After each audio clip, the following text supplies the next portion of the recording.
Very rarely is it the case that a group of people say, why don't we get that disgruntled ex-Marine who's been trying to defect to Cuba, get him to kill the president, and then get a strip club owner to kill him? This sounds like a solid plan, guys. First of all, no, I'm not a conspiracy theorist in general, although, as I say in the column, we do live in an era of conspiracy thinking, for sure, which the internet, multimedia, and much more of just social media have managed to metastasize as a tendency. But as I say in the column, one of the problems about conspiracy theories in our own day, as always, is that some things get called conspiracy theories that actually turn out to be what we used to call true. And that's definitely something that people notice. But no, when it comes to the JFK assassination, I've always thought this is one of those cases like the death of Princess Diana, where you get a whole industry of people who essentially can't cope with or don't want to cope with the randomness of life and the precariousness of life, even of the world's most famous people, and come up with very elaborate and interesting theories about what has happened. And with the JFK files, we've been told for years that there would be stuff that had been held back and that it would be a real zinger when we learned about it.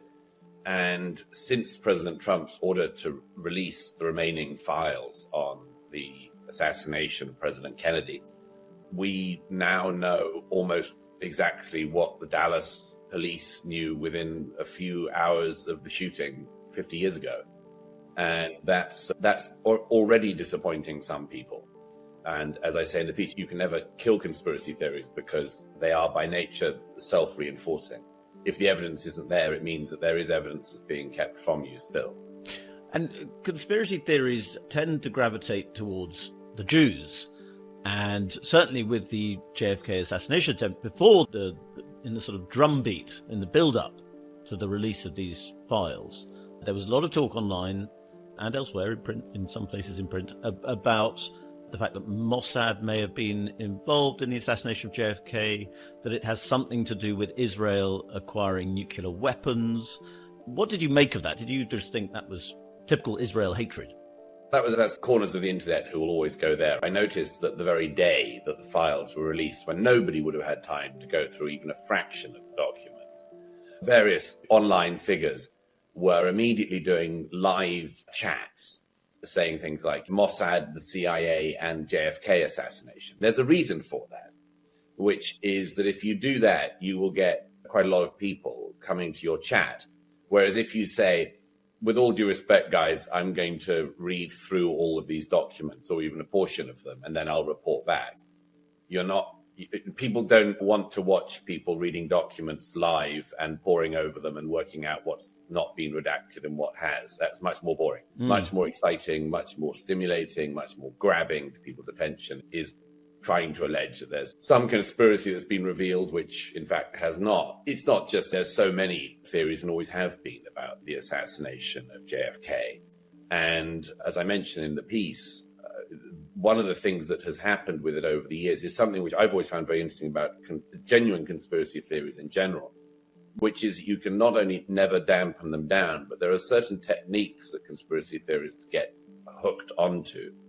For instance, they will claim that there's no way that somebody could have fired the shots from the distance that Lee Harvey Oswald was at in the book depository and hit the president. People will claim things like, I know he was in the Marine Corps, but he wasn't that good.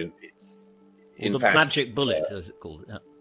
Yeah, in fact, as we know, Lee Harvey Oswald was actually, when he was in the Marine Corps, reckoned to be a pretty good sharpshooter. And the distance from which he shot and indeed killed the president was significantly shorter than the distance between the shot taken at President Trump in Butler last year. But that's a classic one. Conspiracy theories in general rely on this sort of thing. People who were doing conspiracy theories about the 7/7 attacks, for instance, on the London transport system, would always seize on things like the train that the bombers were alleged to have been on was leaving Luton at 6:32 in the morning, and the 6:32 didn't leave. And anyone who's a normal person who's taking a moderate interest in it will be flummoxed because they're not an expert on Luton train timetables. And therefore they feel as if they're being outfoxed. It's the same thing with 9/11 conspiracies.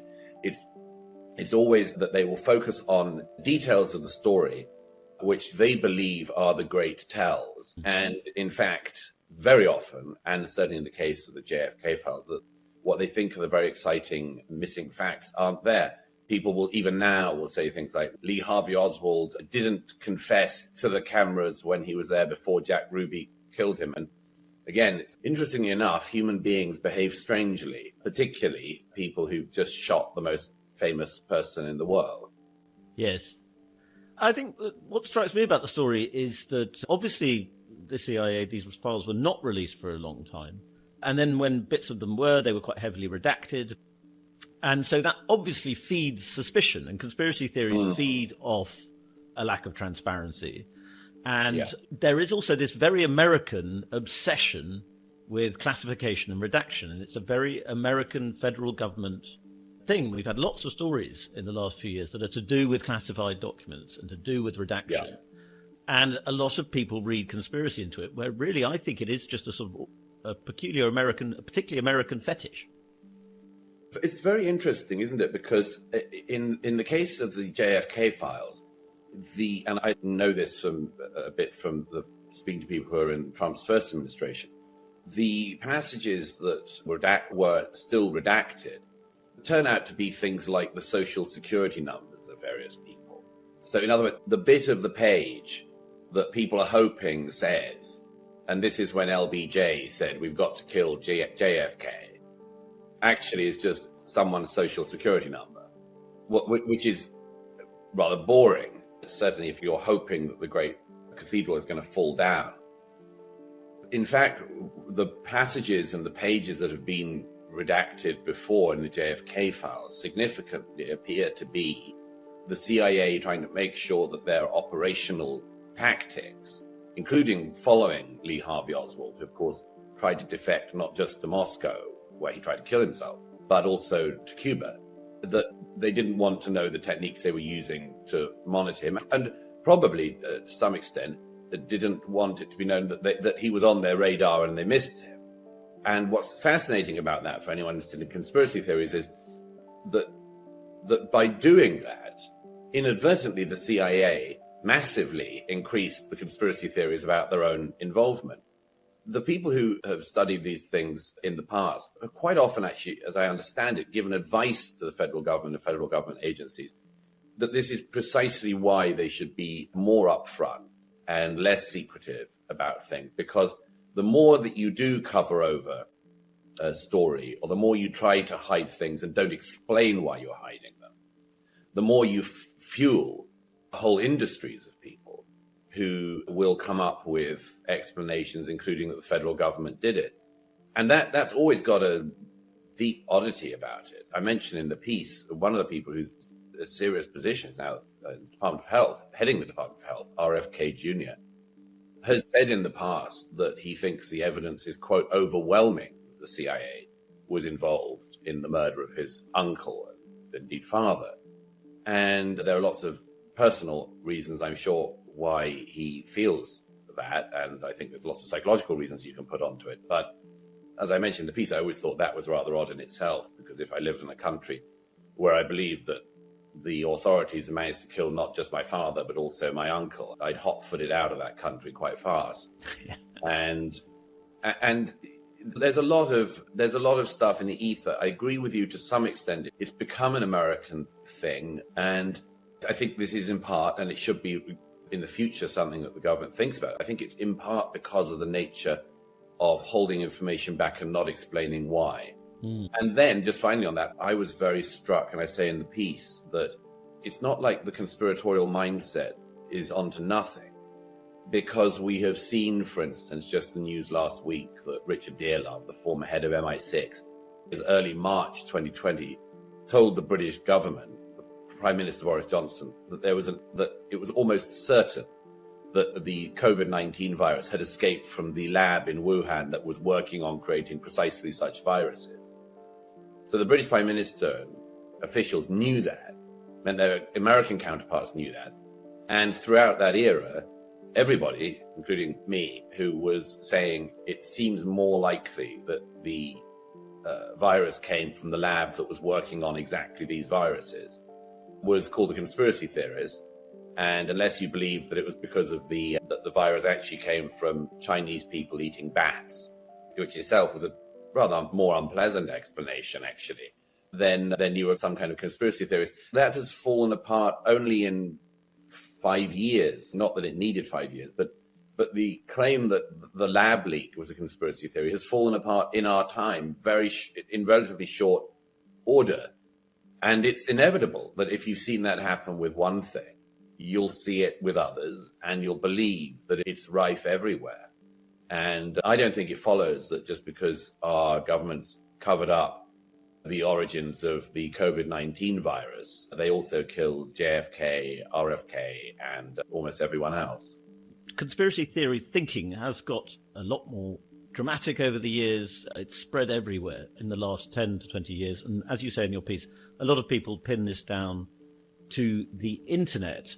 But it's also something to do with living in a post-truth era, is it not? That now we don't really believe in anything and we'll believe in anything.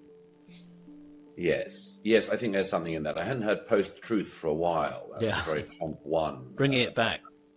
Bring it back. Yes, there's a lot in that. I think that the internet era has, of course, sped this up. And it's in many ways for the good. It's good that a dump of documents that are unredacted can be put online and anyone can read them. Better in a way than that they're released to the National Archives and some scholars pore over them and no one else sees them. But at the same time, you have to be, in a way, mentally qualified to read these things, by which you have to know how to read a document critically. This is like something that school children get taught. But if you can't read the documents critically and you're simply looking for the thing that you've decided to look for, you decided is there, and if you don't find it, evidence of it not being there is evidence that it is there, but it's being covered up. This is something that the age of the internet certainly is encouraging. People will say things like, I've done my research, and I want to go, oh yeah? But in the end, it comes down to, as I say toward the end of the piece, I think it comes down to very often, and this is, nobody can be an expert on everything, none of us are, and the overwhelming amount of material and information that's out there on any story that happens is something which is clearly overwhelming for most people. A simple way to try to wade your way through that, without doubt, is to decide that there's a group of powerful people. They can be CIA, they can be the Jews, lots of people are landing on that one again, as you mentioned. It can be almost anything that the conspiratorial mind will seize on a group of people who they believe are running the world. And as I mentioned in the piece, one of the things about this that is unpersuasive to me at any rate is the fact that those people seem to be unaware that the world isn't run like that. And that there is never the room in which, that if you see politics up close, as you and I have, and a lot of journalists have, you'll know that most politicking is people panicking to get on top of the thing that is happening a few hours before and failing to do. And very rarely is it the case that a group of people say, why don't we get that disgruntled ex-Marine who's been trying to defect to Cuba, get him to kill the president, and then get a strip club owner to kill him? This sounds like a solid plan, guys. Yeah. It sounds like the deep state are trying to hack into your room, Douglas. I'm conscious of that, and I'm being wiretapped, as we say. That's because they don't want the truth to come out, Freddie Gray. Let's get it out before they get to you. I think what you say about, I'm sure that's right, that people, it's a way of making sense of a very complicated and confusing world. But I wonder if it's also sort of more nihilistic than that in a way, because I often talk to people who are quite into conspiracy theories. I can be a bit into conspiracy theories myself, I must admit. And it's because it's more fun, in a way. It's more, It's more like a film than reality. And you talk about people doing their own research. People love assembling facts together by themselves on the internet because it's entertaining. Yes, I agree. There is a sort of obvious entertainment factor and the idea that life or anything else will be explained and it gives it a certain purpose. Yes, it's rather disturbing, isn't it, when you think about it, that a horrible killing of a president should end up with so many people navigating the nature of ballistic exit wounds and things like that and enjoying it. And much more. But yes, it's definitely much more interesting. I can already sense it from the column that I've written that some readers will be disappointed that I'm one of the people who's trying to stop the fun, their fun being the assassination of an American president. Are there any popular conspiracy theories that are still considered conspiracy theories that you yourself buy or you're interested in? Gosh, that's a good question. No, I'm interested in why people land on certain ones. And by the way, there's one that's fascinating to me, which is the growth of the moon landing conspiracy. Oh, yeah. That is, and again, this is a very interesting and uniquely American one, which is that America manages to send astronauts to land on the moon. And then years later, other Americans decide they faked it and they didn't do it. The reason why I find the moon landing conspiracy absolutely fascinating, I don't buy it, but one of the reasons I find it absolutely fascinating is if you look at Soviet Russia, or indeed Russia today, they also send astronauts into space, but they're proud of it. And of course, the people who believe the Americans didn't land on the moon, you've got to say, well, do you think that the Soviets got up there? And was everyone fibbing about it? But what it really reveals is, in any normal, healthy society, the fact that your society had achieved something so extraordinary as landing on the moon would be something that you would celebrate. And Buzz Aldrin and the others would not be being defamed by their fellow Americans in the belief that instead of risking their lives to an incredibly dangerous and heroic mission, they actually were sitting in a studio faking it, points to something very interesting, which is and I find this particularly interesting when it happens on the American right, is that it actually hits on this nerve of we're not good as a country. We're not good. We didn't make it to the moon. We faked it in a studio. Yeah. But that's a pathology which is fascinating because it's very counter to the natural thing, which is I'm proud of my country. I'm proud we have done great things. Yes. Well, do you think Americans are learning self-hatred? Because we Brits have been doing self-hatred for quite a lot longer. We're ahead of the game on that front. Yes, I know you are particularly self-hating, I noticed, Freddie. I've always noticed that. No, the Americans are now leading the world in self-hatred. The British have been doing a pretty good job, but the Americans are certainly doing that. And now it's coming from the right as well as from the left. It used to only come from the political left. Now it's also coming from the political right. I find that very interesting and indeed disturbing because traditionally the conservative side was grateful for its inheritance and grateful and proud for the things that it had done that were good and pride worthy. Yes, it's a very interesting turn in America. It's also a kind of reaction to being lied to, as you said earlier. It's what should be the journalist's reaction, which is why are these lying bastards lying to me, should be the reporter's first reaction. But actually, as you hinted at earlier when you were talking about COVID, what a lot of the public can see is that there's a collusion between the media and political establishments, scientific establishments. Absolutely. When they need to convey a narrative. And a lot of people feel that they are being PR'd. They're not reading journalism. And they're right. And they're right. Exactly. Right. Yeah. There are multiple publications that are completely dishonest in the way in which they report the news.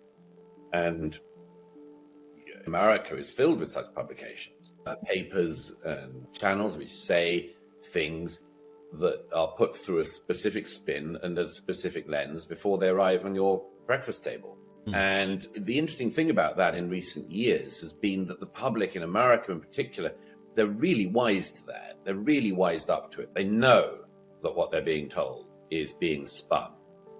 And they're right. And there have been how many years did MSNBC and others and senators and congressmen and newspapers of record like New York Times, how many years did they tell us that they were sitting on the evidence and it was going to come out any moment that President Trump was colluding with Russia? and that he'd been colluding with Russia to steal the 2020 election, the 2016 election. That one's making a comeback at the moment, interestingly. That is making a comeback. Yeah. But they told us 8 years ago that they were all over this and that it was imminent. At any moment. All the Rachel Maddows and everyone, night after night, and people would say, I've seen the file. And all the sort of knowing, nodding, pseudo knowledge of these people. This is gonna kill me. The bullet's about to come. Yeah. I'm gonna be killed live. It'll do a lot of views. But you've got to know who did it. And I'm about to tell you. Where were we? Sorry. They want to silence me, Freddie. They're trying to silence me. But I will not be silenced. The truth will come out. Sorry, carry on, Douglas. Where were you? I can't. You can't do it. We should probably wrap. Douglas Murray, it's always fascinating to talk to you, particularly about conspiracy theories, and we should resume this discussion at some point in the future, if they let us. If they let us, so we're not silenced. Okay. Thanks, Douglas. Thank you, buddy.